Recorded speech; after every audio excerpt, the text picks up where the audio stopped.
یہ کسی نے پوچھا تھا کہ یہ اگر کسی چیز کے اندر جیلیٹن ملا ہو اور اس پہ لکھا یہ ہے کہ یہ پاک اور حلال چیز سے حاصل شدہ ہے، انہوں نے کہا ہے کہ وائٹامن کی دوا کے اندر بعض اوقات سافٹ جیلیٹن ملا ہوتا ہے اور اوپر حلال بھی لکھا ہوتا ہے، تو کیا حکم شرع استعمال کر سکتے ہیں؟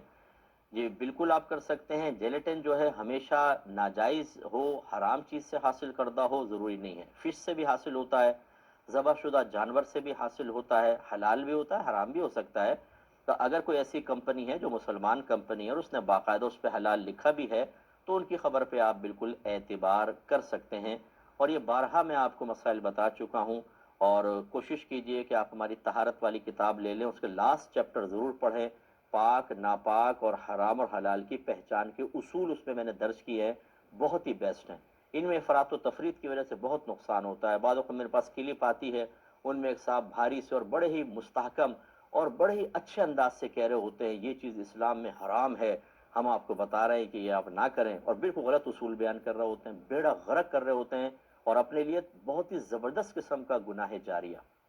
یہ اچھی طرح یاد رکھیں کہ کسی چیز میں حرام کی ملاوٹ آپ اس وقت یقینی طور پہ جان سکتے ہیں کہ جب آپ نے خود آنکھوں سے ملتے ہوئے دیکھا ہو، یا کسی نیک پرہیزگار متقی مسلمان نے جو صاحب علم بھی ہو، صاحب تقوی بھی ہو، کبھی اس سے جھوٹ منقول نہ ہوا ہو، اس نے آپ کو خبر دی کہ میں نے دیکھا تھا کہ حرام چیز اس میں ملی تھی، تب وہ حرام کہلائے گی۔ یا ایسی نجاست کوئی جس میں اسمیل وغیرہ ہو، کوئی اثر ہو اس کا رنگ وغیرہ خاص، اور وہ اس چیز میں ظاہر ہو رہا ہے، نجاست کی اسمیل یا نجاست کا رنگ ظاہر ہو رہا ہو، یا پھر کفار کی ایک بہت بڑی جماعت جن کا تعلق مختلف کنٹریز سے ہو، وہ کسی چیز کے بارے میں خبر دے رہے ہیں کہ اس میں حرام ملتی ہے۔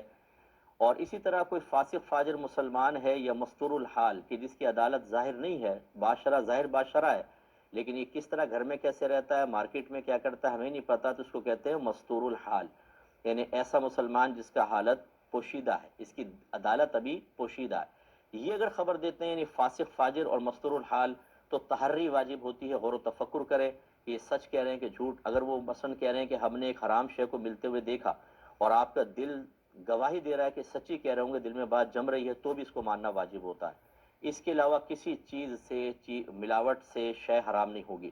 مثال کے طور پہ پورا شہر کہہ رہا ہے اس میں حرام ملا ہوا ہے، آپ کہتے ہیں بتاؤ کس طرح پتہ، آپ نے دیکھا؟ نہیں۔ عادل شخص نے خبر دی؟ نہیں۔ کفار کی بڑی جماعت نے؟ نہیں۔ فاسق و فاجر مستور الحال مسلمان نے؟ نہیں۔ تو کیسے لوگ کہہ رہے ہیں؟ پوری دنیا بھی کہے تب بھی وہ حلال نہیں ہوگا، یعنی حرام نہیں ہوگا، حلال رہے گا۔ ایسی بعض کمپنیز جو ہیں باہر کی، وہ لکھ دیتی ہیں اس میں انگریڈینٹس میں کہ اس میں حرام چیز ملی ہوئی ہے۔ یاد رکھیں اگر اس کا استعمال کوئی ضروری نہیں ہے، پھر اس خبر کو آپ قبول کر لیں اور نہ استعمال کریں، لیکن یہ جو حرام حلال پاک ناپاک ہے، اس میں کافر کی خبر کا اعتبار ہی نہیں ہوتا۔